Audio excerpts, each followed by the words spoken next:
ఇప్పుడైతే జోయల్ కాస్ లోపలికి వచ్చున్నాను. ఇక్కడ చూడండి 24 క్యారెట్ 25 దినార్లు పైన ఉంది. నేను కువైట్ కి వచ్చిన కొత్తలో 24 క్యారెట్ 19 దినార్లు ఉండింది అనమాట. నేను వచ్చి 2 సంవత్సరాలు కూడా కాలేదు, అప్పుడే 5 దినార్లు పైన పెరిగింది రేటు.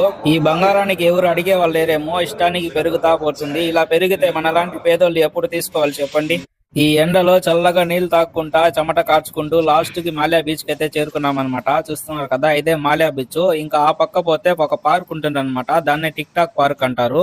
ఇప్పుడైతే మధ్యాహ్నం పూట కాబట్టి ఓన్లీ మాల్యా బీచ్ మాత్రం చూసేసిపోతాము. ఇంకోసారి సాయంత్రం పూట వచ్చి మీకు Mallya beach, tick talk park మొత్తం కూడా చూపిస్తాను. సాయంత్రం టైంలో జనాలు ఎక్కువ ఉంటారు, రచ్చరచ్చ చేస్తా ఉంటారు అనమాట. ఇక్కడ ఆయన పని బాగుంది కదా, సమ్మగా పోతా ఉన్నాడు. నాకు ఒక రౌండ్ ఇస్తే నేను కూడా పోయి వస్తాను. నేనైతే ఈ పార్క్ ని ఇంత ఖాళీగా చూడడం ఇదే ఫస్ట్ టైం. నేను ఎప్పుడు మధ్యాహ్నం పూట రాలేదన్నమాట. మధ్యాహ్నం పూట కూడా ఫుల్ గానే ఉంటారు, కానీ ఏమో తెలియదు, ఈ రోజు ఖాళీగా ఉంది. ఇక్కడ మొత్తం కూర్చొని ఉంటారు అనమాట. కూర్చొని అన్నం అంతా తెచ్చుకొని ఇక్కడే తింటా ఉంటారు.